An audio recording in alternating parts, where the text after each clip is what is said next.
আমার পিতৃতুল্য বাণী জেঠু আজ আমাদের মাঝে নেই।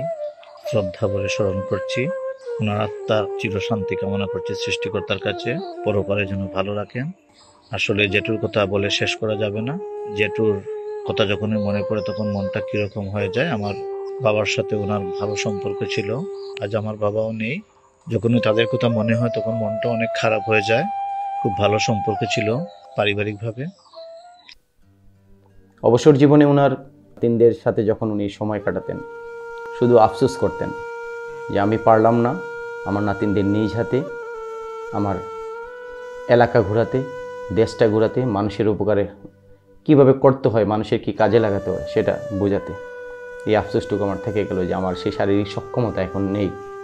আমার বড় মেয়েকে উনি প্রায়ই বলতেন, দাদুকে তুমি এখন বুঝবে না, বড় হও দাদুকে চিনবে। আমার বড় মেয়ে একদিন জিজ্ঞেস করছিল, দাদু বড় হলে আমি তোমাকে কীভাবে চিনব? বলছে মানুষ তোমাকে চিনাবে, তোমার দাদুকে। আমি বলতাম, বাবা যতটুকু পারো আমার মেয়েকে শুধু এইটুকু মেসেজ দিয়ে যাও যে কী করতে হবে। আমার মেয়ে স্টিল নাও সেই মিসটুকু করে বাবাকে এখনো। মুক্তিযুদ্ধের পরে যখন অনেকেই ভিন্ন মতের লোক ছিলেন, বাবার সহযোদ্ধাদের উপর আক্রমণ হয়েছিল আমাদের এলাকায়। আমাদের বাবার সহযোদ্ধাদের মধ্যে আছেন চৌধুরী আবদুল্লাহ চৌধুরী, মুক্তিযোদ্ধা কমান্ড কাউন্সিল, কেন্দ্রীয় কমান্ড কাউন্সিলের চেয়ারম্যান। আমাদের এলাকায় বাড়ি, আমাদের পাশের বাড়িতে আছেন সৈয়দ মহসিন আলী, আছেন আজিজুর রহমান এমপি আওয়ামী লীগের।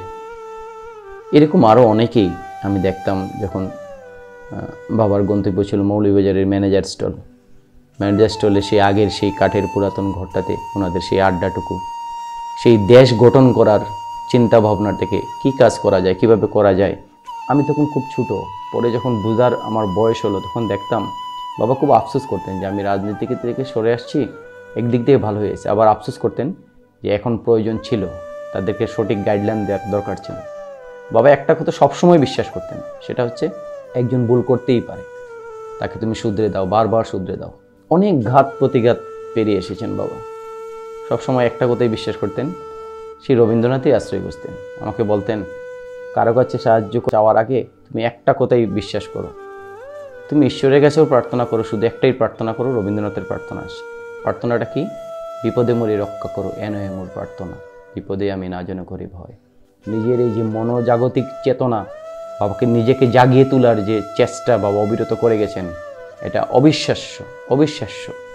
উনি বলতেন যে আসলে রবীন্দ্রনাথের যে গানটাকে আমরা জাতীয় সঙ্গীত করেছি, এর চেয়েও আরও কয়েকটি গান আছে যেগুলো আসলে জাতীয় সঙ্গীতের মর্যাদা পাওয়ার মতো।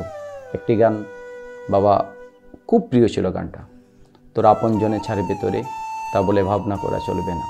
গানের আরেকটি লাইনে বলা আছে, শুনে তোমার মুখের বাণী আসবে গিরে বনের প্রাণী। আসলেই ঠিক, বাবার মুখের বাণী শুনে অনেক কি বলবো, অনেক অচ্যুত, অনেক পিছিয়ে পড়া লোকজন বাবার কাছে এসেছে। বাবা তাদেরকে নার্সিং করে জায়গা মতো পৌঁছে দিয়েছেন। বাবার অনেক ছাত্রছাত্রী আজ বিসিএস ক্যাডার, সমাজে সুপ্রতিষ্ঠিত, অনেক ভালো ভালো পজিশনে চাকরি করে। কয়েকবারই সিলেটের বাসায় চাকরি পেয়ে অনেকে মিষ্টি নিয়ে বাবাকে প্রণাম করতে এসেছে। বাবা শুধু বলতেন, আমি তোমার চাকরিতে আমি সন্তুষ্ট নই, তুমি মানুষ হতে পেরেছো কিনা সেটা যদি তুমি আনসার দিতে পারো তাহলে আমি সন্তুষ্ট। তুমি উচ্চ বেতনে চাকরি করো, ভালো বেতন পোস্টে চাকরি করো, সেটা তোমার সাকসেস না, তুমি মানুষ হতে পেরেছো কিনা। কজন বলবে এই কথাটুকু?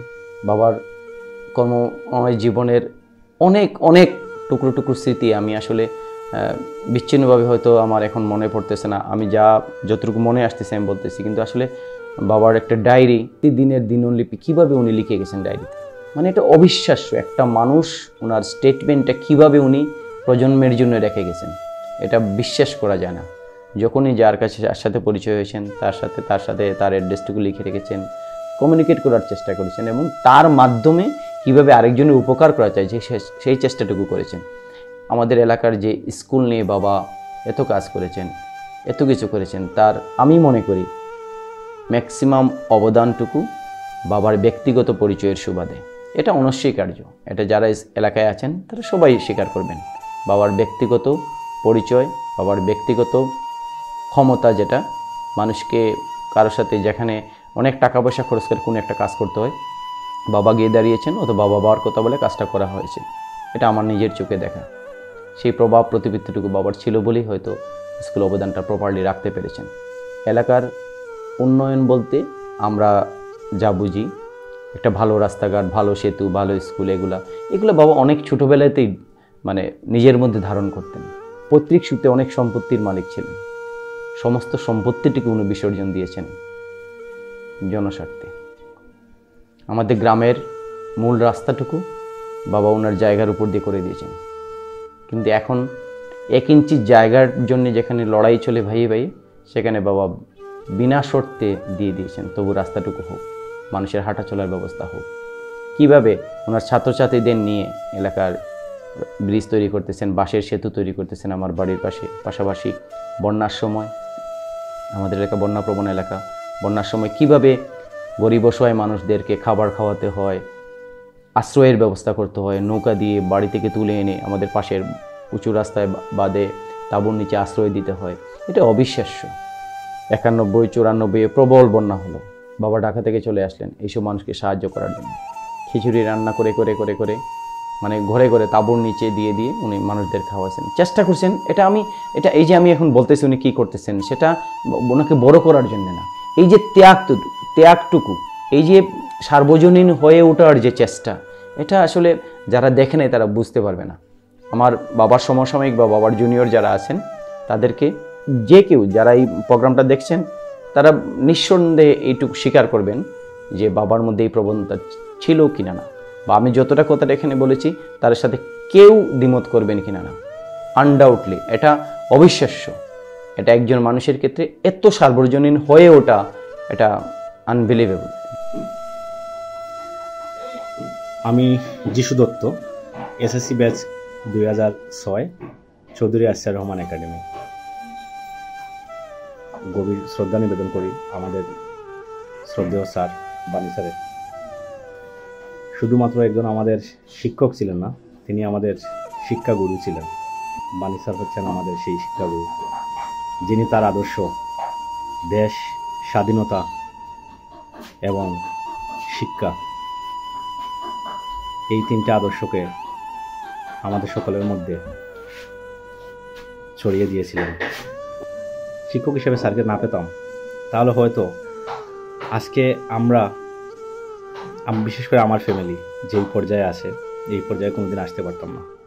স্যারের মেধা এবং শ্রমের কারণেই আমার ফ্যামিলির মতো আমার এলাকার অনেক ফ্যামিলি, অনেক ছেলেমেয়ে আজ উচ্চশিক্ষায় শিক্ষিত হচ্ছে এবং এলাকা এবং সমাজকে অনেক বেশি সেবা করার সুযোগ পাচ্ছে।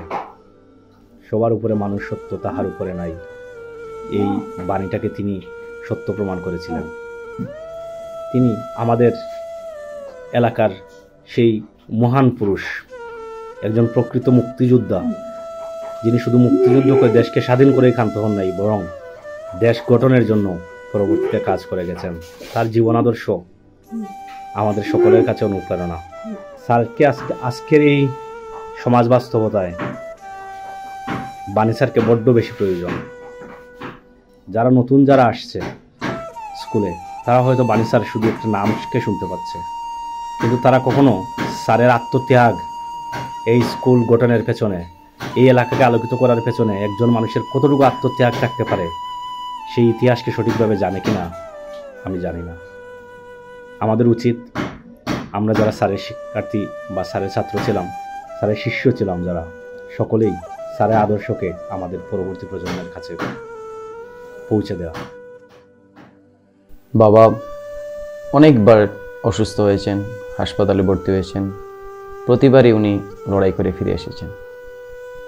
আমি জানি না এখানে কার অবদান ছিল বেশি, ডাক্তারের না মানুষের ভালোবাসার। উনি কিন্তু বলতেন, তোমার ডাক্তার আমার জন্য কিছুই করতে পারবে না, সমস্ত অবদান আমার মানুষের ভালোবাসার। আমার হাজার হাজার মানুষের আমার জন্য যে দোয়া করেছে, আমার ছাত্রছাত্রীরা আমার জন্য যে দোয়া করেছে, সেটাই আমাকে ফিরিয়ে এনেছে। আসলেই তাই। বাবাকে যখন প্রথমবার অসুস্থ হওয়ার পর আমি স্কুলের প্রোগ্রামে নিয়ে গেলাম, এটা আসলে বলে বোঝানো যাবে না। অনেক দিন পর একজন পিতাকে দেখে যেমন সন্তানরা দৌড়ে আসে বাবার কাছে, ঠিক একই অবস্থা। আমি কিছু ছবি শেয়ার করতেছি স্কুলের বাবার বিভিন্ন পর্যায়ে। ওই দিন বাবা স্কুলে যাওয়া, সমগ্র ছাত্রছাত্রীরা যে কথা নিঃসন্দেহে তার বাবাকে বা মাকে বলতে পারে না, সেটা একজন ছাত্রছাত্রী এসে বাবাকে বলতো।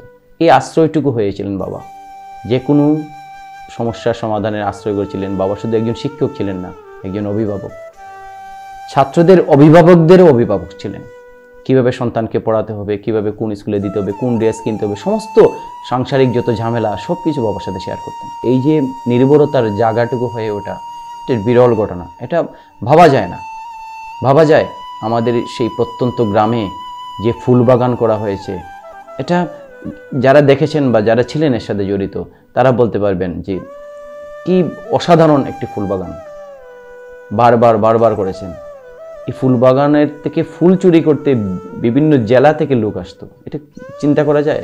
মানে এইটা ছাত্রছাত্রীদেরকে ইনভলভ করে, যে স্বেচ্ছাশ্রমের ভিত্তিতে তাদেরকে দিয়ে কাজ করিয়ে বা নিজেও অ্যাক্টিভেট থেকে যেভাবে পরিবেশটা গড়ে তোলা, এই যে সার্বজনীন হয় ওটা, আমি বারবার এই কথাটাই বলছি আমার প্রজন্মের জন্য বা বাবার ছাত্রছাত্রীদের জন্য এই মেসেজটুকুই ক্যারি করা, যে বাবার যে আদর্শটুকু যদি তাদের মধ্যে বিন্দুমাত্রও কনভার্ট হয়, 1% যদি কনভার্ট হয় তাদের জীবনে, তারা যদি ইমপ্লিমেন্ট করে প্রপারলি, আমি বিশ্বাস করি সেটা তাদের সফলতার দিকেই এগিয়ে নিয়ে যাবে। আমাদের সকলের প্রিয় শ্রদ্ধাভাজন ব্যক্তিত্ব বীর মুক্তিযোদ্ধা স্বর্গীয় বিমলেন্দু দাস রায় বানিসার সম্পর্কে বলতে গেলে প্রথমেই বলতে হয় উনি ছিলেন আমার একজন শিক্ষক, অভিভাবক এবং পথ প্রদর্শক, যিনি এমন একজন ক্ষণজন্মা পুরুষ যার জন্ম না হলে আমরা চৌধুরী আসিয়া রহমান একাডেমির মতো একটি শিক্ষা প্রতিষ্ঠান পেতাম না, যাহার অক্লান্ত পরিশ্রম, ত্যাগ ও মহানুভবতার কারণে শিক্ষার আলোয় আলোকিত আজ আমাদের অত্র এলাকা। উনি অত্র এলাকার শিক্ষার আলোর দিশারি এবং পথ প্রদর্শক,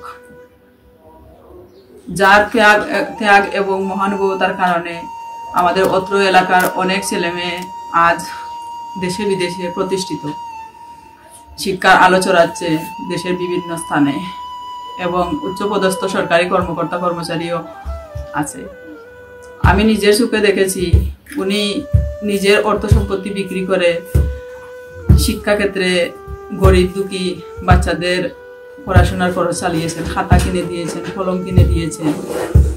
উনি সন্ধ্যার পর ছাত্রদের বাড়ি বাড়ি গিয়ে খোঁজ খবর নিতেন, কে পড়ছে কে পড়ছে না। পরের দিন স্কুলে ওকে শাস্তি দিতেন, যাকে পান নাই পড়তে তাকে শাস্তি দিতেন। ওনার সম্পর্কে যদি বলতে যাই তাহলে দিনের পর দিন, ঘন্টার পর ঘন্টা বললেও বলা শেষ হবে না। অবশেষে আমি প্রিয় বানিসারের আত্মার শান্তি কামনা করছি। বাবার শেষ জীবনটা অনেক কষ্টের ছিল, শারীরিকভাবে না, মানসিকভাবে।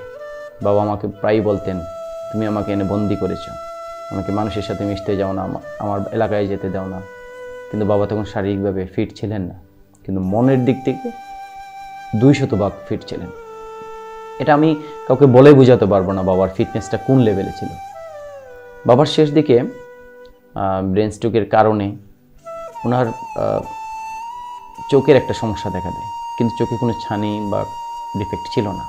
এটা ইন্টারনাল একটা প্রবলেম ছিল, যেখানে ব্রেইনে একটা গুরুতর সার্জারি করা দরকার ছিল যদি চোখটা ভালো করা যেত, কিন্তু সেটা ডাক্তাররা না করেছেন। কারণ হচ্ছে ওনার এইজটা সাপোর্ট করতেছিল না। আমি ডক্টর বিভিন্ন এখানে স্পেশালিস্ট ডক্টরদের সাথে আমার ব্যক্তিগত পর্যায়ে যোগাযোগ ছিল, বিধায় আমি ওনাদের সাথে চেষ্টা করেছিলাম, কিন্তু সবাই না করেছেন। এই বয়সে সেটা করা যাবে না, কারণ হিতে বিপরীত হবে। বাবার এই কষ্টটুকু না নিয়ে পেয়ে গেছেন, এটা আমি এখনো কল্পনা করতে পারি না। বাবা চোখে দেখতে পারেননি, বাবা লাস্ট কিছুদিন চোখে দেখেননি, একদমই না।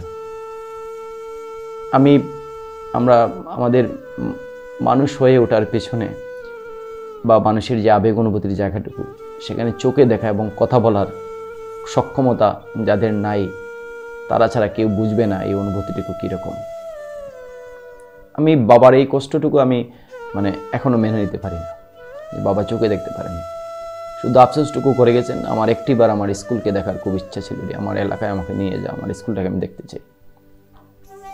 বাবার গত শীতে যখন তীব্র শীত পড়লো, আমি যথাসাধ্য আমার চেষ্টা করেছি, কতটুকু পেরেছি জানি না, সন্তান হিসেবে আমার ব্যর্থতা, আমি প্রপারলি পারিনি বাবাকে যতটুকু দেয়ার, কিন্তু আমি চেষ্টা করছি যতটুকু সম্ভব। কিন্তু এখানে হসপিটালে ভর্তি হলেন, দেশে যখন করোনা আসে, এর আগে হসপিটালে ভর্তি হলেন, তখন ডাক্তারে সাথে কথা বলে আমি ওনাকে রিস্ক নিয়ে বাসায় চলে আসি, যে বাসায় ওনার সাপোর্টিভ সমস্ত আয়োজন করি, একদম অক্সিজেন সিলিন্ডার থেকে শুরু করে সব কিছু, যেহেতু আমার এই সেক্টরটাতে জানা ছিল, তো আমি নিজেই ট্রিটমেন্টটা মেনটেন করি, যে যদি বাবা করোনায় আক্রান্ত হন এই ভয়ে চলে আসছিলাম। কিন্তু অবাক করা ব্যাপার, আমার বাবা যখন আমি করোনা বুঝালাম কী জিনিস বা টিভিতে দেখলেন, তখন শুধু আমার একটা কথাই বললেন, তুমি তোমার বাবাকে বাঁচিয়েছো, অনেকে তো অনেকের বাবাকে বাঁচাতে পারবে না এই রূপে, তাদের কি হবে? চিন্তা করা যায় যে মানুষটা নিজের সুখ ভোগ বিলাসকে বিসর্জন দিয়ে অন্যের চিন্তা করে। স্যার বিগত 25-26 বছর ধরে স্যারের কাছাকাছি ছিলাম। স্যার খুব একজন ভালো মানুষ ছিলেন, ন্যায়পরায়ণ মানুষ ছিলেন। এই আসিয়া রহমান একাডেমির নাম ধরলেই স্যারের নাম প্রথম উচ্চারণ করতে হয়। স্যার একজন ভালো মানুষ ছিলেন। স্যার না হলে আজ আমি এই প্রতিষ্ঠানে চাকরি করতাম না। হাজার হাজার ছাত্র ছাত্রী স্যারের জন্য কাঁদে, আজও কাঁদে। স্যারের জন্যই অনেক অসহায় পরিবারের ছাত্রছাত্রীরা আজ অনেক বড় হয়েছে, বিসিএস অনেকে করছে। স্যার ঘর থেকে ধরে ধরে এনে স্যারে অনেক বাচ্চাদেরকে লেখাপড়া করাইছে, এমনকি আমাকেও। স্যার আজ আমি চাকরি করতেছি স্যারের জন্য। শেষ যখন গত বছর অসুস্থ হলেন, ডিসেম্বর জানুয়ারির দিকে নিউমোনিয়া আক্রান্ত হলেন, আবার হসপিটালে নেওয়া হলো, চিকিৎসা দেওয়া হলো, সুস্থ হয়ে গেলেন। আমি বাসায় মেনটেন করলাম সব কিছু, সুস্থ হয়ে গেলেন, একদম সুস্থ। কেন জানি না, আমার মনে হয়েছিল বাবা প্রতিবারের মতো এবারও ফিরে আসবেন, একদম কনফিডেন্ট ছিলাম। বাবার মাঝে একটা দারুণ গুণ ছিল, বাবা কিন্তু মানে কারোর জন্য যে ভবিষ্যৎবাণী করতেন সেটা শতভাগ ফলে যেত। আমার মধ্যে একটা ধারণা ছিল যে বাবার কিছুটা গুণ আমি পেয়েছি, ভবিষ্যৎবাণী করতে পারি, এটা মিলে যায় আমাকে। কিন্তু এইবার বাবা নিজে বলেছিলেন, আমার বোধহয় শেষ সময় হয়ে গেছে রে বাবা, আমি বোধহয় আর বাঁচবো না। আমি বলতাম, বাবা এটা আসলে তোমার অসুস্থ হয়ে গেছে তো, মনটা দুর্বল হয়ে গেছে, এই জন্য তুমি বলতেছেন না, আমি জেনে শুনেই বলতেছি। অবাক করা ব্যাপার, আমি যখন অফিস থেকে ব্যাক করতাম, ওনার রুমের দরজায় যখন আমি দাঁড়াতাম, উনি কিন্তু চোখে দেখতেন না, কিন্তু কেমন করে যে বুঝে যেতেন আমি চলে আসছি, এটা আমি এখনো বুঝে পাই না। বাবার এই ক্ষমতাটুকু কিভাবে, বাবা চোখে দেখেন না, ওয়ালের দিকে তাকিয়ে আছেন, কিন্তু আমি দরজার কাছে এসে দাঁড়িয়েলাম, এটা বাবা কিভাবে যে টের পান আমি এখনো বিশ্বাস করি না। কাছের মানুষের এই যে শারীরিক অবয়ব না দেখা, কিন্তু তাদের উপস্থিতিটুকু বাবা কিভাবে পেতেন আমি এখনো বুঝে উঠতে পারি না। বাবাকে নিয়ে বলার ধৃষ্টতা আমার নেই, কারণ আমি ওনার ছায়ারও যোগ্য না। আমি শুধু আমার এই জন্মসার্থক একটা জায়গায় যে আমি বাবার সন্তান, এই পরিচয়টুকুই আমি লালন করবো আজীবন। আদারওয়াইজ আমার কোনো যোগ্যতা নেই আমার বাবার সম্পর্কে বলার। বাবার শেষ বিদায়টুকু আমার জন্য অনেক নির্মম, অনেক নিষ্ঠুর, অনেক কঠিন ছিল। জানুয়ারি মাস নিউমোনিয়া আক্রান্ত হলেন, ওনার শত শত ছাত্রছাত্রী দেখতে আসলো, তাদের সর্বোচ্চটুকু দেওয়ার চেষ্টা করেছে। বাবা শুধু বলতেন, এদেরকে কে খবর দিয়েছে, এদেরকে কেন কষ্ট দিচ্ছ। লাস্টবার যখন ওনার ছাত্রছাত্রীরা ওনাকে মানে নানাভাবে ওনাকে সাপোর্ট দেওয়ার চেষ্টা করেছে, কিন্তু সাহস পায়নি বাবাকে বলার যে স্যার আপনাকে আমরা একটা একটা সাহায্য করতে চাই। এই সাহায্য বলারও সাহস পায়নি যে আপনার চিকিৎসার জন্য আমরা কিছু করতে চাই। উনি বলছিলেন, এলাকায় অনেক মানুষ আছে যারা খেতে পায় না, বই কিনতে পায় না, তাদের জন্য কিছু করো। ছাত্রদের অর্থায়নে একটা স্পেশাল হুইল চেয়ার আমি কিনি, যেটা ওরা বলছিল স্যারদের জন্য কিছু করার জন্য। খুব স্পেশাল একটা হুইল চেয়ার কিনে যেটাতে উনি সবই কাজ করতে পারেন। একদিনই 5 মিনিট চড়ার সময় পেয়েছিলেন। আমি জোর করে তুলে আমি রুমের মধ্যে ঘোরালাম, আমাকে বললেন, বাবারে আমার হুইল চেয়ার লাগবে না, এই হুইল চেয়ারের টাকা দিয়ে যদি তুমি একটা গরিব ছাত্রকে লেখাপড়ার ব্যবস্থা করে দাও, এতেই আমার চলা হয়ে যাবে। আমি বিছানায় আছি, বিছানা থেকে আমার কিছুই হবে না। বাবা খুব সেন্সিটিভ ছিলেন, খুবই আবেগপ্রবণ যেমন ছিলেন, নিজের সম্পর্কে সচেতন। বিছানাপত্র খুব পরিষ্কার পরিচ্ছন্ন থাকতো। যেমন শেষের দিকে যখন বিছানা এইভাবে হাত রাখছেন বিছানা চাদরের মধ্যে, আমাকে বলছেন বিছানা দুটো বোধহয় ময়লা হয়ে গেছে অথবা পুরাতন হয়ে গেছে, এরকম কিছু একটা বলছিলেন। আমি অফিস থেকে আসার সময় নতুন একটা বিছানা চাদর এনে চেঞ্জ করে দিলাম। আমি যে শিক্ষাটা পেলাম ওই দিন, আমি কাউকে বলে বোঝাতে পারবো না। আমাকে বললেন, তোমার বাবা তো ভোগবিলাস চায়নি বাবা, নতুন চাদর কে আনতে বলছে তোমাকে, শুধু পরিষ্কার দরকার, অনেক মানুষের কাপড়ই নেই, সেখানে আমার এই বয়সে চাওয়াটা তো ভোগবিলাসিতা। উনি সবসময় চাইতেন বিছানায় থেকে যেন কষ্ট না পান, কেউ যেন ওনাকে নাক ছিটকায় যে এই লোকটা বিছানায় পড়ে আছে, ওনার জন্য কষ্ট হচ্ছে। স্যারের সম্পর্কে বলতে গেলে আমাকে প্রথমেই বলতে হয়, আমি কখনোই স্যারের কাছে ছাত্রী হিসেবে পরিচিত ছিলাম না, আমি নাতনি হিসেবে স্যারের কাছে বেশি পরিচিত ছিলাম। স্যার আমার মাকে নিজের মেয়ের মতো স্নেহ করতেন। মায়ের কাছে শুনেছি আমার স্বর্গীয় বাবা স্যারের অনেক প্রিয় পাত্র ছিলেন। আমার বয়স যখন 8 বছর, তখন আমি সজ্ঞানে স্যারকে দেখি। স্যার প্রতি শুক্রবার আমাদের বাড়িতে বেড়াতে আসতেন, মায়ের সঙ্গে ঘন্টার পর ঘন্টা গল্প করতেন। স্যার আমার মাকে বলেছিলেন আমার মা যেন আমাকে কখনোই একজন নিছক মেয়ে মানুষ হিসেবে বড় করে না তোলে, একজন খাঁটি মানুষ হিসেবে বড় করে তোলে। স্যার অত্যন্ত নিষ্ঠাবান একজন শিক্ষক ছিলেন। আমার ইংলিশ সেকেন্ড পেপার ও বাংলার ব্যাকরণের বেসিক মূলত স্যারের কাছ থেকেই শেখা। স্যারের দৃষ্টিশক্তি শুধু সম্মুখে প্রসারিত ছিল না, বহুমুখে প্রসারিত ছিল। শিক্ষার ক্ষেত্রে আমি আমার ক্ষুদ্র শক্তিতে যেটুকু অগ্রসর হয়েছি সব স্যারের আদর্শকেই কেন্দ্র করে। আজ সেই স্যার আমাদের মধ্যে নেই, কিন্তু মনে করি নক্ষত্রের কখনো পতন হয় না। আমি যতদিন বেঁচে থাকব, স্যার আমাদের প্রত্যেকটা শিক্ষার্থীদের হৃদয়ে একজন পথ প্রদর্শক ও শিক্ষাগুরু হিসেবে বেঁচে থাকবেন। উনাকে অনেকেই ভুল বুঝছে আমি জানি, কিন্তু উনাকে কেউ বুঝতে পারে নাই যে উনি প্রাণ ভরে মানুষের জন্য আশীর্বাদই করেছেন। যে যাই বলুক না কেন, ওনাকে প্রাণ ভরে সবার জন্য দোয়া এবং আশীর্বাদ করে গেছেন। এলাকার আমাদের রাজনগর থানা, উপজেলা, মৌলভীবাজার জেলার যে যেখানে আসেন না কেন, যে যেভাবে শুনতেছেন এই অনুষ্ঠানটুকু, তাদের সবার উদ্দেশ্যেই বলি আমার বাবার জন্য অন্তর থেকে দোয়া এবং আশীর্বাদ করবেন, এতটুকুই আমার চাওয়া। শেষ জীবনটার সংক্ষিপ্তভাবেই একটু বলি, সবাই জানে, তারপরে বলি। ফেব্রুয়ারি মাস, ভাষার মাস, গত বছর 2024। বাবা অসুস্থ, বিছানায় আছেন, কিন্তু নিউমোনিয়াটা আবার ব্যাক করলো, আবার সুস্থ হলেন। ইঞ্জেকশন দেওয়ার, ট্রিটমেন্ট দেওয়ার পরে সুস্থ হয়ে গেলেন। কিন্তু একটা কথাই বাবা বলছিলেন, আমি বোধহয় এবার বাঁচব না। এলাকার ওনার বাবা মা, আত্মীয় স্বজন যারা মৃত, যারা পৃথিবী থেকে বিদায় নিয়েছেন, তাদের সবার নাম ধরে ডাকলেন। প্রিয় প্রিয় মানুষদের নাম ধরে ডাকতেন রাতের বেলা। আমি যখন উঠে আসতাম রুম থেকে, উনি বলতেন, না বাবা, এটা আমার প্রলাপ, আমার অসুস্থ মনের প্রলাপ, আর কিছু না, আমাকে সান্ত্বনা দিতেন।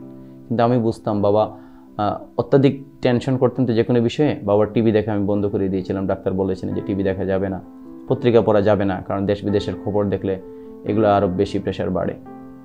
কিন্তু এটাই আমার জন্য ভুল ছিল, আমি এখন মনে করি। কারণ ওই যে না দেখতে পারার, খবরটা না দেখতে পারার কারণে উনি আরও বেশি টেনশন করতেন যে দেশে কী হচ্ছে, দেশের কী অবস্থা।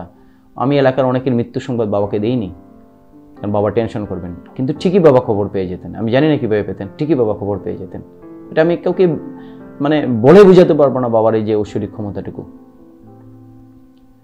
আমার বাবার শেষ কয়েকটা দিন অনেক কষ্টের, অনেক বেদনার ছিল। কষ্টটুকু এটাই ছিল যে বাবা খাওয়া দাওয়া ছেড়ে দিয়েছিলেন, খেতে পারতেন না। শেষ 2টা দিন, রবিবারে মারা গেলেন তো শনিবার অফিস থেকে আসলাম, আমি ওনাকে কুলে নিয়ে মনের পিছনে হেলান দিয়ে আমার সাথে বসে সারা দিন, সারা রাত, অনেকক্ষণ, কয়েক ঘন্টা আমার সাথে আলাপ করছেন।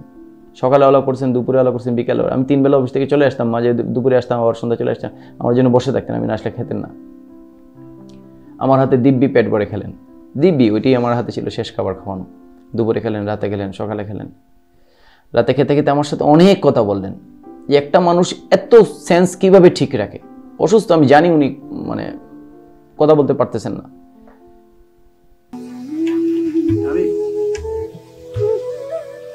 স্কুলের উন্নতির জন্য, স্টেবিলিটির জন্য আমার সময় অভিজ্ঞতা আল্লাহ বলবো। স্কুলের যারা সাবেক ছাত্রছাত্রী ছিল, বর্তমানে যারা বিচ্ছিন্ন আছে, নতুনভাবে ঢুকতেছে, সবাই মিলে সমন্বিত অবস্থা একটা উদ্যোগ বজায় রাখলে উত্তরোত্তর অবশ্যই হবে, আমি আশাবাদী। আসলেই তাই, আমার কাছে যেটা আমার জীবনের শেষ স্মৃতি আমার বাবার সাথে। স্কুলের বাবার শেষ ইচ্ছা ছিল বাবার দেহটা যেন স্কুলে যায়। আরেকটা ইচ্ছা আমি বাবার অপূর্ণ রেখেছি, সেটা হচ্ছে বাবা দেহদান করতে চাইছিল মেডিকেলে। আমি পারিনি সেটা।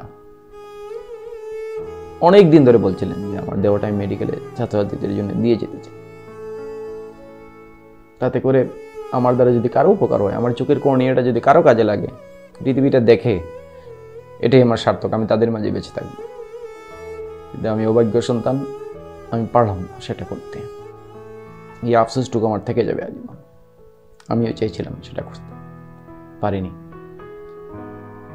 বাবা একটা কথাই বলেছিলেন যে আমার মৃত্যুর পর কোনো লৌকিকতার, কোনো সামাজিকতার দরকার নেই।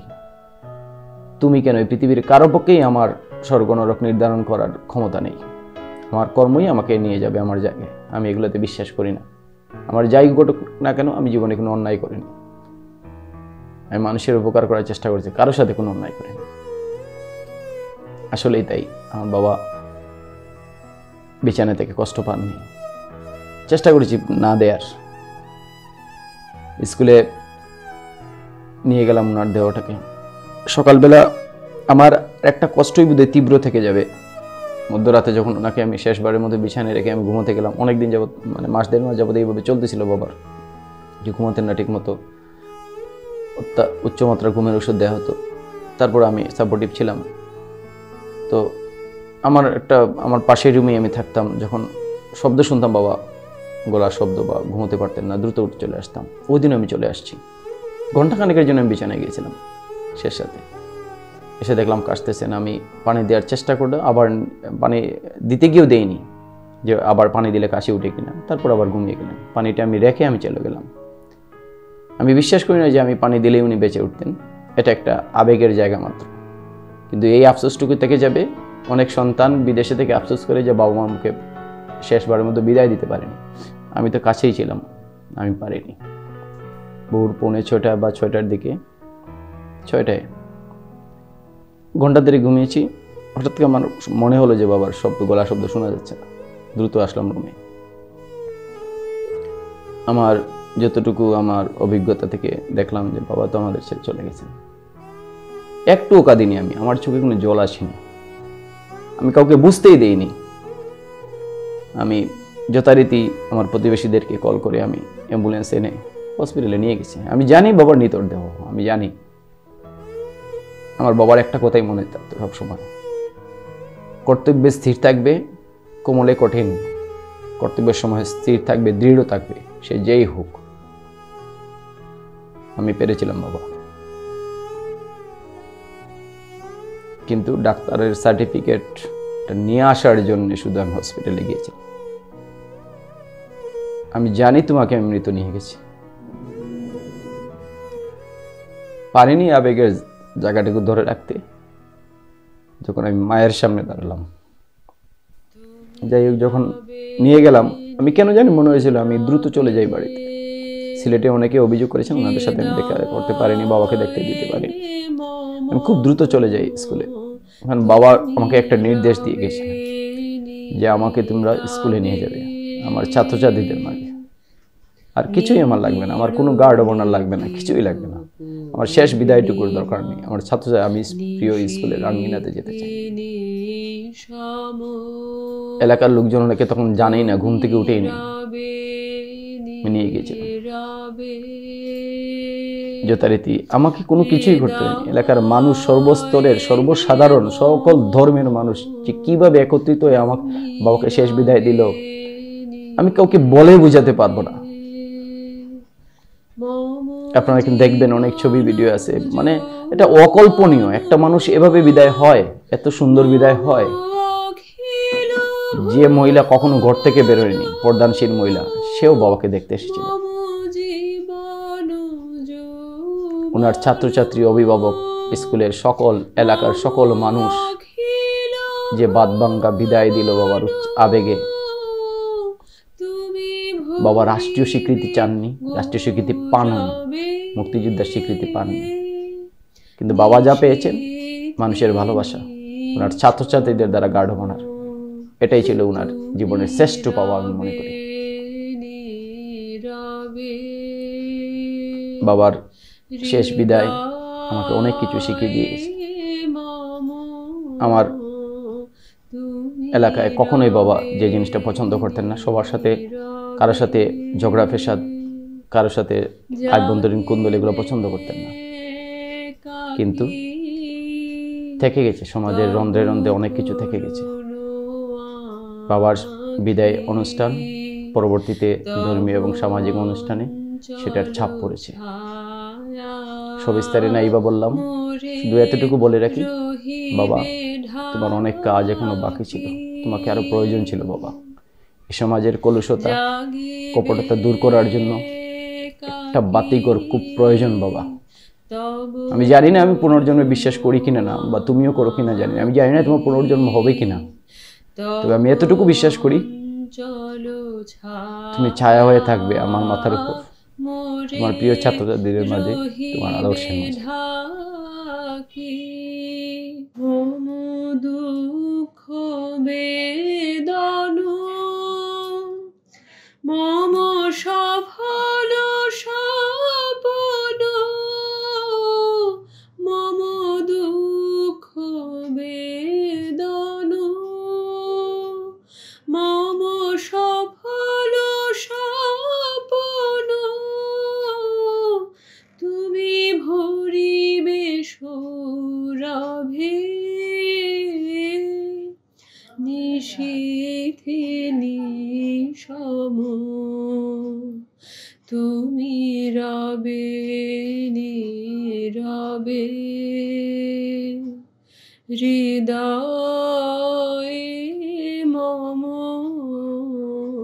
তুমি রবে নীরবে নিবিড় নিভৃত পূর্ণিমা নিশীথে নিশম, তুমি রবে নীরবে হৃদয়ে মম, তুমি রবে নীরবে নিবিড় নিভৃত পূর্ণিমা নিশীথে নিশম, তুমি রবে নীরবে হৃদয়ে মম, তুমি রবে নীরবে মম জীবন যৌবন মম অখিল ভুবন, মম জীবন যৌবন মম অখিল ভুবন, তুমি ভরিবে গৌরবে নিশীথে নিশম, তুমি রবে নীরবে হৃদয়ে মম, তুমি রবে নীরবে জাগিবে কাকি তব করুণ আখি, তব অঞ্চল ছায়া মোরে রহিবে ঢাকি, জাগিবে কাকি তব করুণ আখি, তব অঞ্চল ছায়া মোরে রহিবে ঢাকি, মম দুঃখ বে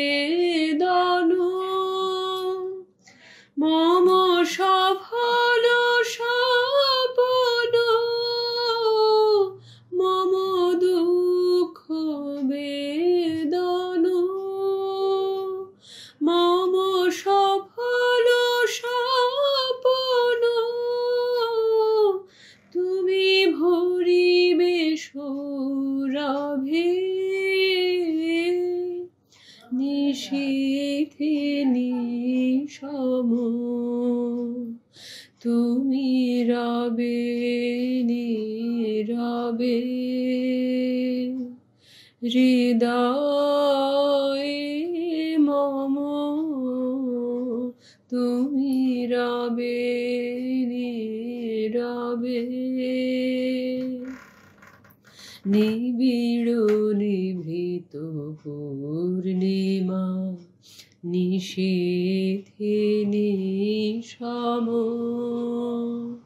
তুমি রবে